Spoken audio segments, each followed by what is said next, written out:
Up until, I say, a year before Addie was born, me and her went through a split up. And through that split up, she had contacted me and told me that she was pregnant. I was like, oh, okay. So it took me a little bit to adjust, but I finally came through and we got back together. And at that time, I had pretty much told myself, okay, so I'm about to be a dad. I'm ready for it, this, that, and the third. Well, the thing about that was there's this thing called a blighted ovum. It's where the sac develops, but nothing in the sac is developing, just the sac around it. And so it might as well have been a miscarriage. And so we were pretty devastated about that, but we stayed together through that. I'm Daniel Sanchez, 23 years old. I have a 2-year-old daughter. I'm in a relationship with the mother of my child. I work at Ingles, managed, bounced around place to place, worked all kinds of places.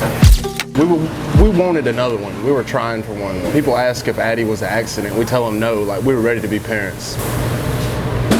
It's like loving somebody and knowing someone, but then never getting to meet them.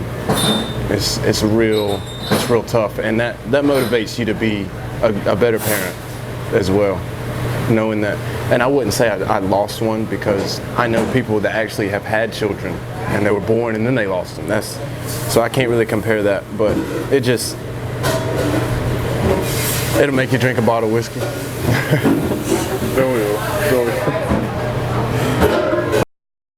It was like God's plan was to prepare us and to get us ready, but He knew we weren't ready at that time, and so He brought us into this next chapter in our life when He knew we had grown up a little bit more and we could be better parents to Addie.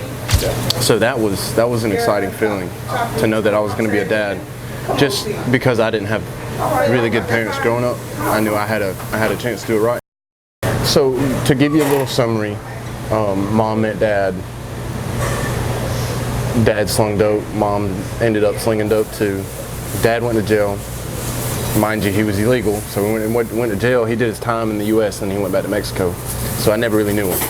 And then mom, I think she did something like 10 years in all for mostly drug-related stuff. But I live with my grandparents a lot.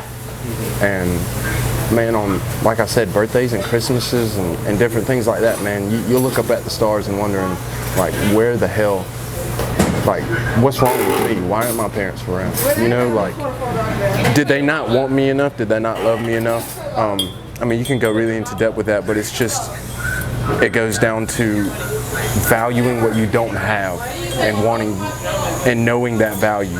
And so that's what motivates me to be just wanting to be a father, like, is the fact that not only do I want to prove to myself that I can do it, after not having much of a lesson or a role model to do it, but I can prove to that son of a bitch that I didn't need him.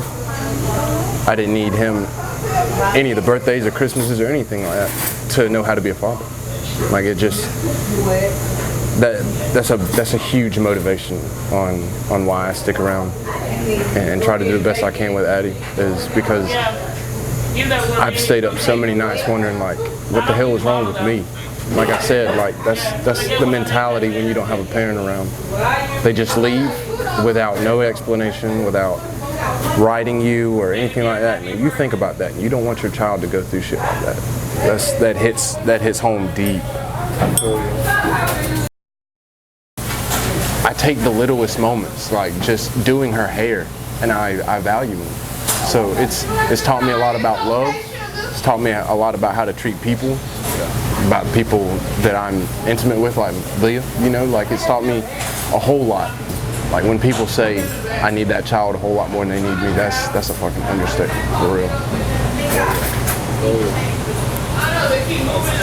Do you want me to stop cussing, or is the cussing? Okay, all right.